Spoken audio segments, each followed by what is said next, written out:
Muy buenas. Este último comentario va a tratar sobre la reivindicación que hizo Gustavo Bueno de lo que él mismo llamó eutanasia procesal. Yo he escrito un artículo en la revista Claridades en el año 2020 sobre la muerte en el materialismo filosófico, donde este asunto aparece ahí tratado pero muy rápidamente. Aquí lo vamos a tratar con un poco más de detenimiento. La filosofía de la muerte del materialismo filosófico de Gustavo Bueno incluye este análisis de la llamada pena de muerte. Ya vamos a ver enseguida que ese sintagma pena de muerte pues plantea muchos problemas. Y bueno, hizo un análisis de la pena de muerte desde las perspectivas de la ética y de la política, y este es el que vamos a comentar aquí. Esa pena de muerte pues sería aplicable a autores convictos y confesos de crímenes horrendos, ¿no? Bueno, la primera cuestión que Bueno argumenta y que es importante recordar es que la pena de muerte fue aceptada regularmente por las legislaciones de muchos estados, desde luego empezando por el Código de Hammurabi, la Biblia, las 12 tablas, el Código de Alarico, el Fuero Juzgo, las partidas de Alfonso X el Sabio o la Constitución Española de 1876, por citar solo algunos ejemplos, ¿no? Y también que fue defendida por muchos filósofos hasta el romanticismo, como vamos a ver, Platón, Aristóteles, Cicerón, Séneca, San Buenaventura, San Agustín, Santo Tomás, Francisco Suárez, Domingo de Soto, Rousseau, Kant, Hegel, etc., entre otros que se podrían citar. Y la otra cuestión que hace falta recordar también es que en 88 estados miembros de la ONU hay pena de muerte, y en 30 estados de los Estados Unidos de América del Norte hay pena de muerte, aparte de haberla en el sistema federal y tanto civil como militar. Entonces quiero decir con esto que la discusión de este asunto pues no es anacrónica como muchos tratan de hacer, suponen, para en cierta medida pues obviar la propia discusión, ¿no? Bueno, para discutir este asunto hay que partir de la distinción entre individuo y persona, una distinción que Gustavo Bueno reelabora de una manera muy precisa y que voy a exponer aquí muy brevemente, ¿no? Desde luego el materialismo filosófico niega rotundamente la existencia de un alma humana inmortal que sobreviva al individuo, a la muerte del individuo, porque asume las tesis de la biología moderna, según la cual no pueden existir vivientes incorpóreos, y entonces eso imposibilita pues que haya vida de un alma incorpórea después de la muerte, ¿no? Bien, el concepto de individuo es un concepto biológico fundamentalmente, que queda definido por el organismo, como ya dijimos al hablar del aborto, indivisible, independiente, dotado de una identidad genética, pero también dotado de una individualidad somática. El individuo humano pues es un animal más del campo de la zoología. Y la idea de persona, sin embargo, es distinta. La idea de persona es una idea que es más bien ética, cultural, antropológica, histórica, etcétera, etcétera, ¿no? Porque el recién nacido no es una persona, pero se va a ir convirtiendo progresivamente en una persona, pues en un proceso de enculturación, en un proceso en el que hay ciertas etapas, la infancia, el uso de razón, la adolescencia, la juventud, la mayoría de edad, y en el que se va constituyendo como persona a la vez que crece y se desarrolla como individuo, ¿no? Y la muerte del individuo es la muerte del individuo biológico, es cuando el individuo humano se convierte en cadáver, pero las personas no se convierten en cadáveres, no hay cadáveres de personas. Las personas no nacen ni mueren, las personas se van constituyendo y luego a lo sumo desfallecen o fallecen. Entonces son cosas diferentes. El individuo es la inserción del sujeto en campo biológico y la persona es la inserción de ese individuo en un mundo cultural, histórico, moral, ético, de personas, en donde es reconocido por los demás como una persona. La persona tampoco es lo mismo que personalidad psicológica, porque hay animales superiores que pueden tener personalidad psicológica, voluntad, inteligencia y una idiosincrasia de carácter, y sin embargo no son personas. Normalmente a cada individuo le corresponde a una persona y una correspondencia biunívoca. De todas maneras, esto no siempre es así, y yo en ese trabajo que acabo de citar sobre la muerte en el materialismo filosófico, en la revista Claridades del 2020, y en otro anterior de 2012, publicado en el Journal of Aging Studies, que se titula Alzheimer Disease and Euthanasia. En estos dos trabajos yo he estudiado una serie de situaciones en las que no se da esa correspondencia biunívoca entre individuo y persona, pero bueno, eso por si a alguien le interesa, pero no es una cosa que nos afecte para la discusión de este asunto. Bueno, la otra cosa que Bueno argumenta, yo creo que de una manera muy acertada, es que es una cuestión que tiene que ver con el derecho penal, ¿no? Las penas tienen como función principal el castigo de los actos que están fuera de la norma, y se atiene al concepto tradicional de arrepentimiento objetivo, que exige la reparación del daño y que exige cierta rehabilitación ética, moral, etcétera, del culpable, y el cumplimiento del castigo pues tiene esa función, ¿no?, de rectificar la trayectoria personal, de orientar esa rectificación y una vez que el castigo ha sido cumplido, acoger al sujeto nuevamente en la comunidad ética, moral y política de personas, ¿no? Pero claro, en este contexto, que es el contexto del derecho penal y de su filosofía, pues el concepto de pena de muerte no cobra sentido, porque si para el materialismo filosófico, cuando el individuo muere, pues el alma no sobrevive al individuo, pues entonces el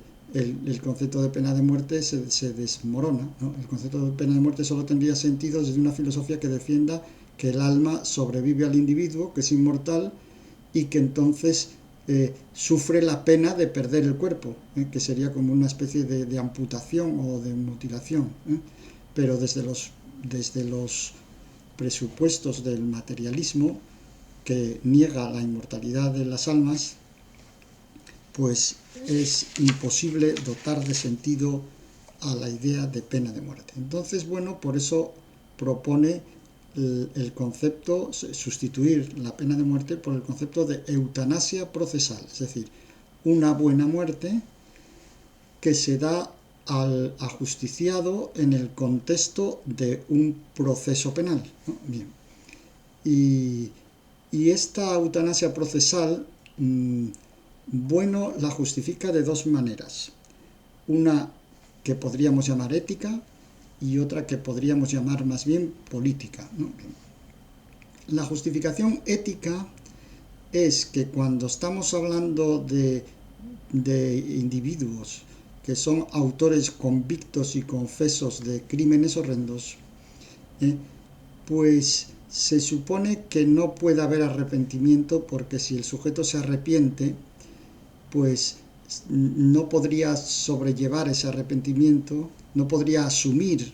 lo que ha hecho y tendría que suicidarse, ¿no? Y de hecho muchas personas se suicidan después de haber cometido un crimen horrendo, sea por estas razones o por otras, ¿no? Y la tesis aquí de Bueno es que el individuo se convierte en una persona cero, que deja de ser persona, que no puede ser reconocida por los demás como persona, porque el crimen horrendo que ha cometido y del que es convicto y confeso y probado, le conduce a un nivel de indignidad ética tal que es irrecuperable. Entonces, pues, aunque su vida desde el punto de vista individual biológico sea una vida sana, desde un punto de vista médico diríamos, esos actos abyectos que ha cometido le convierten en persona cero. Este es un poco también el concepto de la muerte vudú, de la que nos habla Walter Cannon en un artículo que se titula así, Muerte Vudú, del American Anthropologist del año 49, porque en algunas sociedades preestatales a ciertos sujetos que se saltan ciertas normas graves, pues se les aplica una especie de eutanasia psicosomática. El grupo celebra su funeral, lo ignora, hace como si no existiera, lo conduce al ostracismo, lo aísla hasta que muere. Bien, entonces el asunto es este, ¿no? Considerar un individuo que, aunque está sano médicamente, está despersonalizado irreversiblemente porque ha cometido ese crimen horrendo. Y entonces la eutanasia procesal no es ya eliminar una persona, porque se supone que ya no la hay, porque se ha despersonalizado, sino que se trataría de dar una buena muerte a ese individuo despersonalizado. Porque si tratáramos de, esta es la dialéctica en la que se mueve, bueno, ¿no? Si tratáramos de reeducarlo para que se salga de ese estado de despersonalización y de anomia ética total, pues cuando salga, pues será consciente del crimen y entonces se le hará insoportable y se suicidará, ¿no? Y si no es capaz de suicidarse, pues entonces el Estado actúa piadosamente, le da la eutanasia, precisamente porque es incapaz de suicidarse, ¿no? Aquí la idea es que el suicidio de algún modo hace que el individuo desaparezca, pero quedaría parcialmente redimido como persona por ese último acto de conciencia ética, ¿no? Que sería el suicidarse, ¿no? Esto es todo muy problemático, evidentemente, porque el suicidio es muy difícil de considerarlo ético, porque es precisamente la destrucción del individuo, la desaparición del individuo, y esto va básicamente contra los principios nucleares de la ética materialista. Entonces yo todo esto realmente me parece una cosa pues que puede ser muy ingeniosa, pero que no me parece que sea sólida. Y no me parece que sea sólida precisamente por esa razón, porque el suicidio nunca es ético, la muerte nunca es ética, y también porque se puede discutir que haya una persona cero, es decir, una despersonalización total. Se puede discutir porque de hecho ese sujeto, como una cuestión empírica de hecho, ese sujeto que ha cometido el crimen horrendo y que ha perdido su condición de persona, sin embargo sigue comportándose como persona, sigue inmerso en una sociedad de personas, porque hay una parte de la sociedad, pues qué sé yo, su abogado, sus familias, sus amigos, etcétera, que le reconoce como persona. Es un individuo que habla con otros, que sigue un conjunto de normas en muchos órdenes de vida. Y entonces quiero decir que es evidente que bueno no puede querer decir que empíricamente deja de ser una persona, porque empíricamente lo es, sino que parece que lo que sugiere su teoría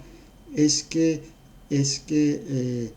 una parte de la sociedad de personas, una parte, no toda,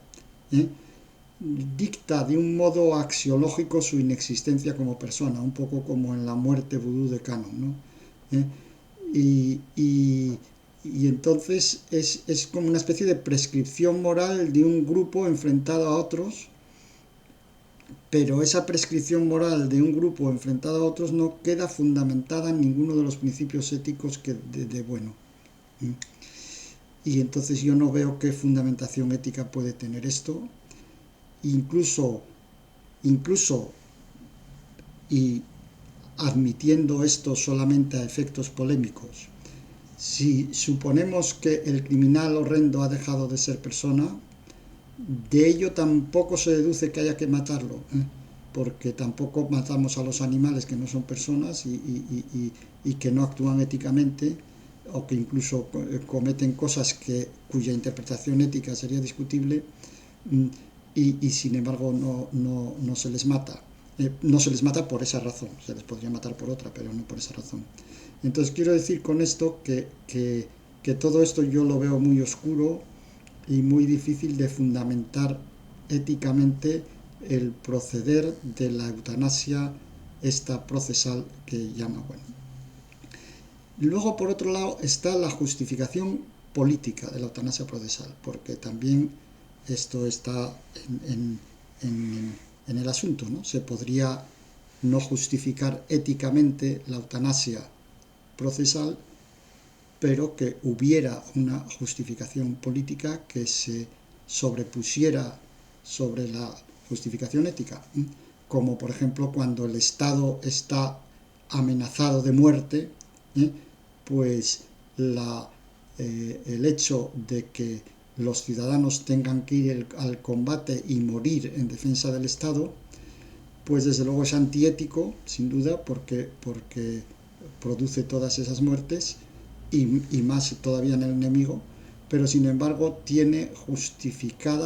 una justificación política, porque se trata de salvar al Estado, ¿no? Bien, lo que dice bueno a este respecto es que la filosofía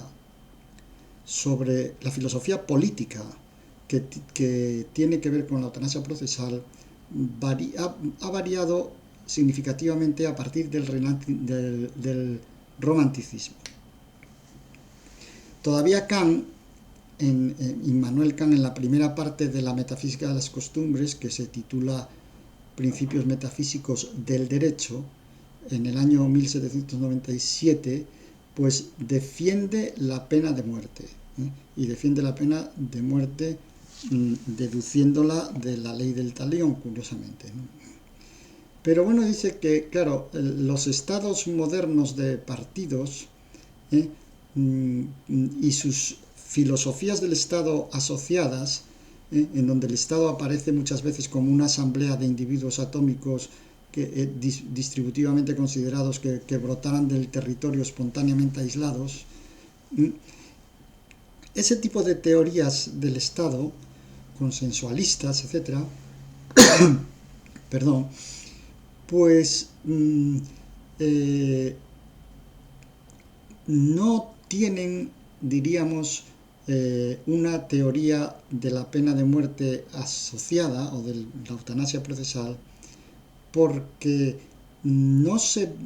considera que nadie pueda transferir al Estado la potestad de quitar la vida a los ciudadanos, es decir, a los mismos que han constituido el Estado, ¿no?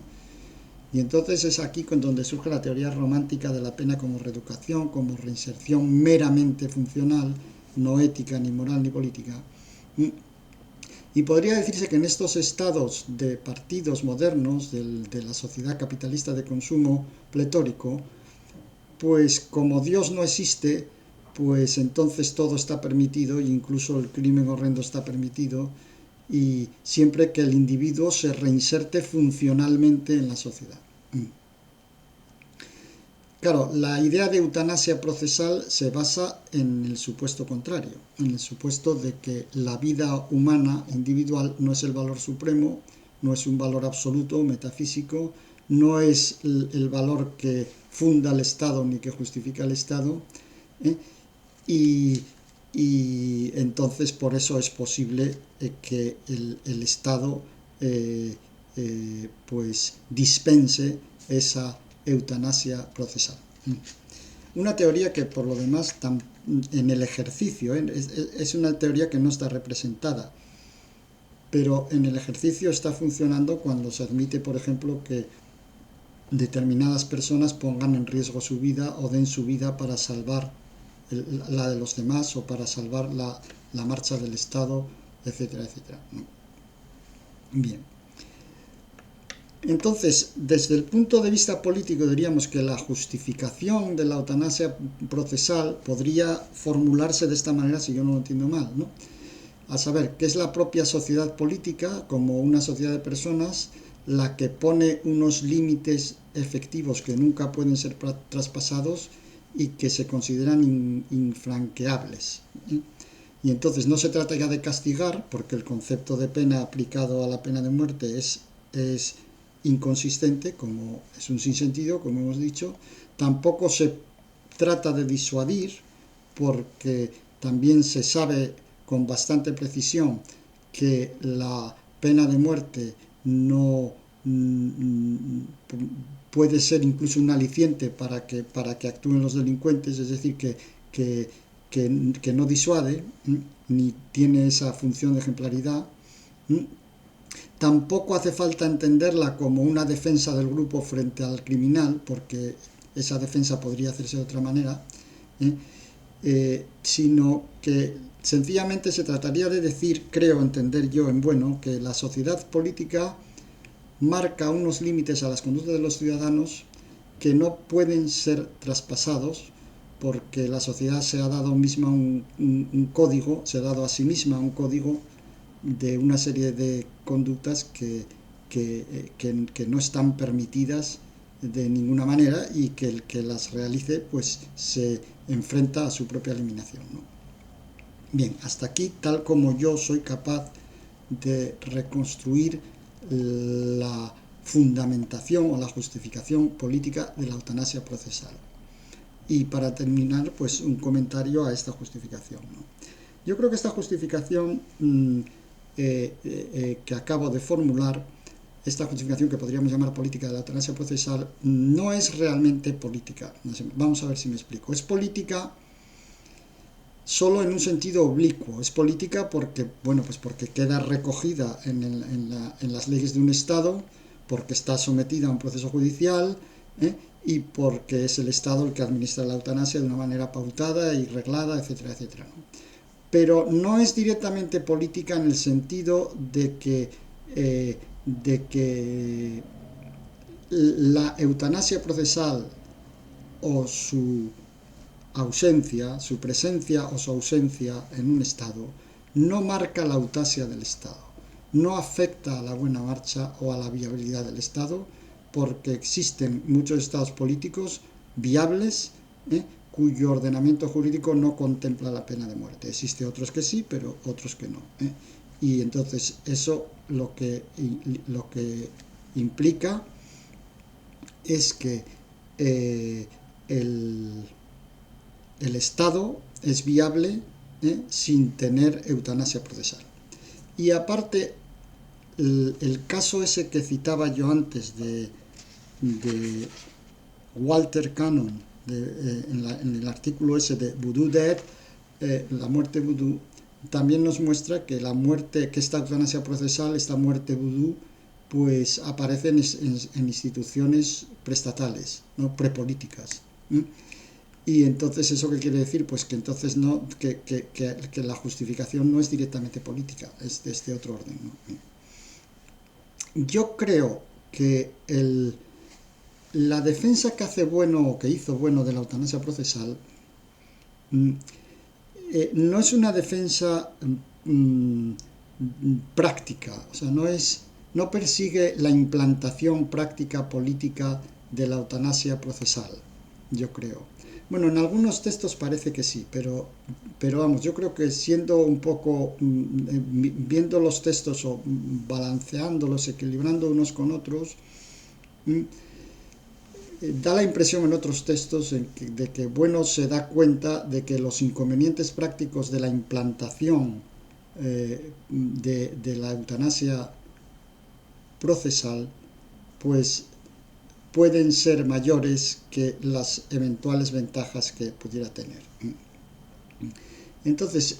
yo tengo la impresión, pero vamos, esto es una impresión y es una cosa completamente conjetural, yo no la puedo demostrar ni creo que la pueda demostrar nadie, ni esto ni lo contrario, que cuando Bueno reivindicaba la eutanasia procesal, yo lo digo por las conversaciones que tuve con él, pues sobre todo estaba interesado en denunciar, por un lado, el animismo de la idea de pena de muerte, a la que me referí al principio, ese animismo de la pena que se le da a un sujeto porque se supone que tiene un alma inmortal y que entonces se le priva del cuerpo, etcétera, etcétera. Eso por un lado, estaba denunciando eso, desde luego, porque con el propio sintagma eutanasia procesal está hecho para conjurar esa filosofía, esa filosofía espiritualista animista. Y luego en el terreno de la filosofía política estaba calculada para evidenciar esos componentes individualistas y psicologistas de las teorías políticas y éticas contractualistas, y para criticar la idea de una reinserción de los delincuentes que fuera ilimitada, que no tuviera ningún tipo de límites ni de trabas, que fuera puramente funcional, es decir, que en lo único que se fijara fuera en la cuestión de si el individuo luego reinsertado es funcional dentro de la sociedad o no, y sin tener ninguna consideración ética o moral, y todas estas ideas que están asociadas al fundamentalismo democrático de los estados modernos de partidos ligados al capitalismo del consumo pletórico. Yo creo que sus intenciones más bien iban por ahí, porque ya digo que, al menos en privado, él reconocía que la implantación de la eutanasia procesal, pues en último término, podía tener muchos más inconvenientes prácticos que ventajas. Pues nada, con esto hemos llegado al final de este 18º comentario, al final de esta serie de comentarios sobre la filosofía de Gustavo Bueno, y aprovecho una vez más para agradecerles a todos ustedes pues la atención que me han venido prestando. Muchas gracias.